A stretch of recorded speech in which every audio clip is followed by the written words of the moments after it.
Sorry, had to make a second video. It was getting a little too long, so I'll just send both. All right, so now we'll do the main menu section. So to go into this main menu, we just scrolled to it by going up and down here. So I'm hitting up on the arrow now. So I hit up, gets me to the main menu. To get into it, let's just hit our check mark here. Focus this stupid phone. There we go. So we hit the check mark. Now that brings us into the actual main menu. So I'll go back.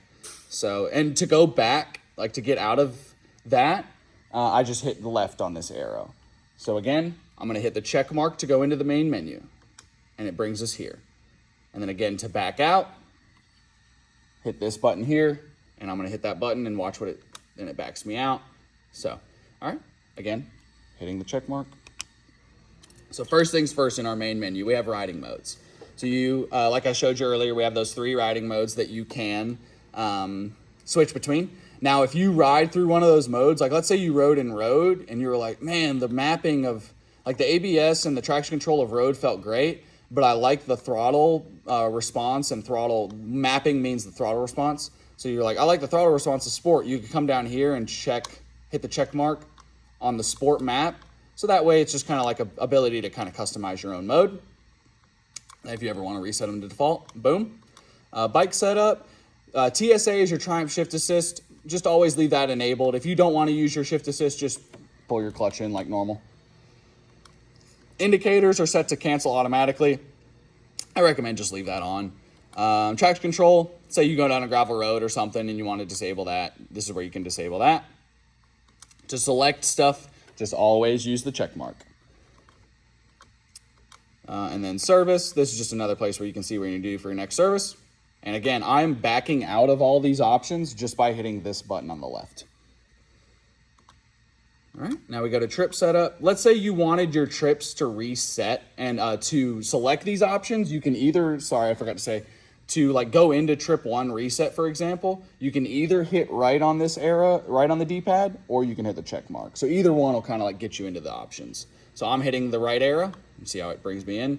So if you want the trip 1 to reset automatically based off time, this is where you can adjust that and kind of pick it. So, and then if you didn't want to see both trips, you only want to see one trip, you can go to trip 2 display here and disable that there just by hitting that check mark.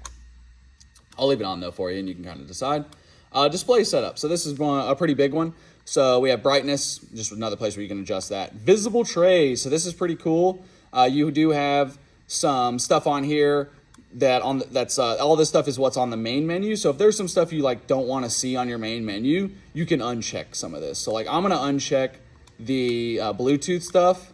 I recommend personally, as someone who has sold a decent amount of the Tiger 660s, I recommend doing something like a quad lock product. The Triumph integrated Bluetooth for Apple is not a great product.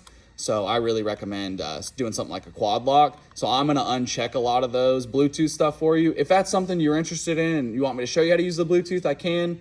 I just personally recommend, I think you'll be a lot happier with the quad lock product to mount your phone to the handlebars. And if you have questions about that, just let me know.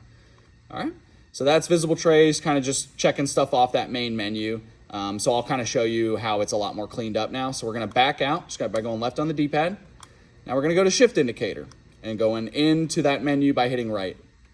I'm gonna leave this on. So what shift indicator is it's gonna flash your tachometer here, depending on what gear you're in. And if you're too high in your RPM range for the recommended break-in, then it is going to flash your tachometer. Right here, this bar is gonna start flashing, and it's just gonna recommend you to shift. It is not a governor, it's not limiting the bike, it's just a recommendation for proper break-in. So if you do see it flash like that, I recommend shifting. If you are in 6th gear and it's flashing, maybe just slow down a little bit, let off the gas during that break-in.